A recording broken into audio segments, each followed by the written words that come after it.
Elle me dit la difficulté que j'ai, c'est que ma maman a divorcé et dans la famille de son mari, elle n'a pas le droit à un champ et au sein de sa propre famille, les femmes n'ont pas droit à l'héritage. Donc la femme n'a pas le droit à la terre. Je dis non.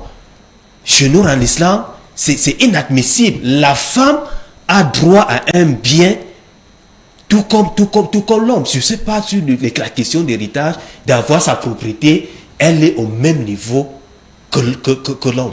Donc je dis, est-ce que nous faisons même parfois les études pour savoir finalement entre la tradition africaine, entre la culture africaine et la philosophie religieuse, qu'est-ce qui finalement est en train de causer le sous-développement de l'Afrique?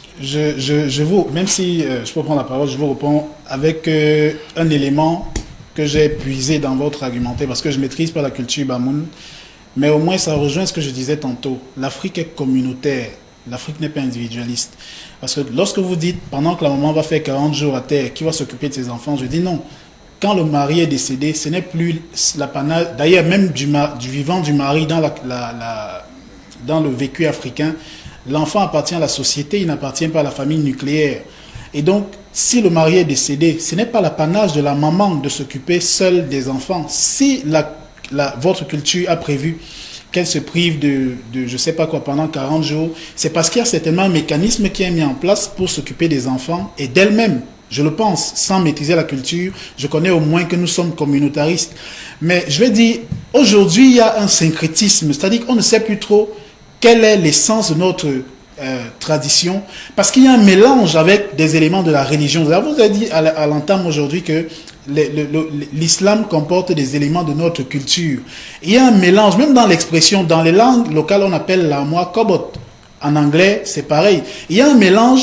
Aujourd'hui, on ne sait plus qui a pris chez l'autre. Mais je vous pose une question. Oui. Est-ce que vous connaissez un peuple, en dehors de l'Africain, dans le monde, qui se marie 4 fois et qui a la prétention de placer ça dans le cadre de la culture, des traditions et du modernisme en même temps? Nous nous marions 4 fois et nous sommes le seul peuple.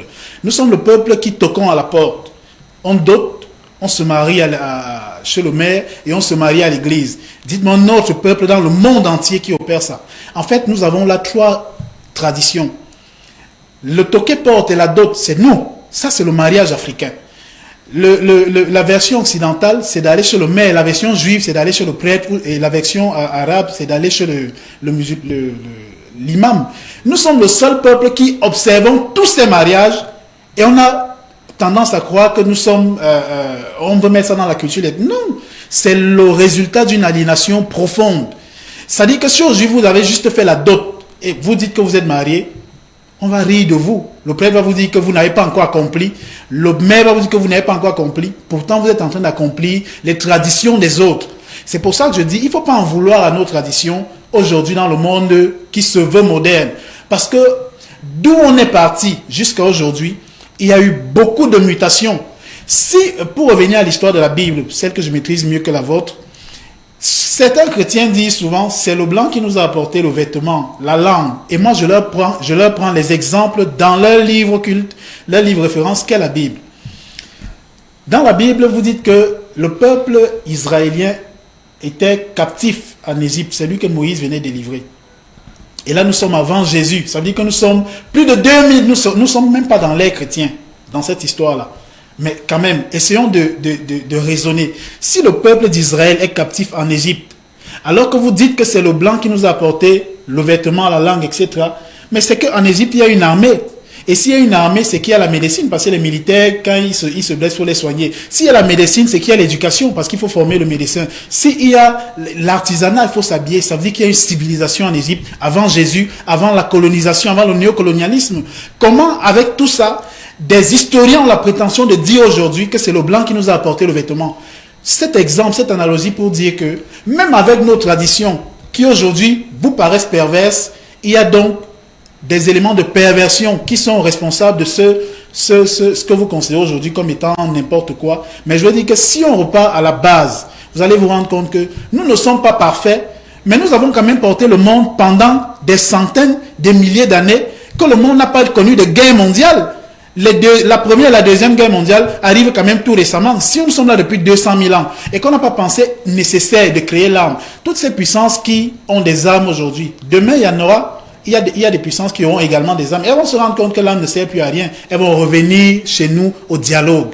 C'est-à-dire que vous pouvez tirer sur notre culture, sur nos traditions, mais vous-même, si quelqu'un vient chez vous avec une arme et vous demande de vous coucher, vous allez vous coucher. Donc ne dites plus, si on était fort, pourquoi? Ce que je veux dire, c'est que nous avons subi les conséquences de la barbarie, de l'impérialisme, des conquérants. On nous dit, d'ailleurs, ce qu'on nous enseigne à l'école, il faut y venir pas chercher les épices. C'est des gens qui sont essentiellement belliqueux, qui voulaient prendre tout ce qui nous appartient, parce que si le paradis existe, il existe en Afrique. Et aujourd'hui, nous sommes en train de faire l'apologie de ces personnes. Nous sommes victimes d'un syndrome de Stockholm qui ne dit pas son nom. Nous sommes sur ce plateau actuellement en train de défendre l'islam, défendre le chrétien, qui nous ont soumis à l'esclavage.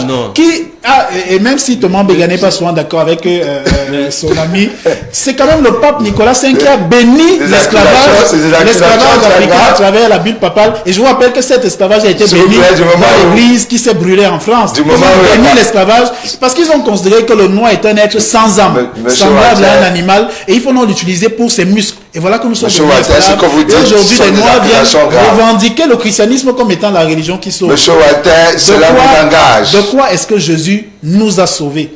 Désolé, quand on mange chez moi, on me dit merci. C'est pas Jésus qui rationne chez moi. On ne lui dit pas merci. Dans tous les cas, ça vous engage ce que vous venez de dire. Il n'y a pas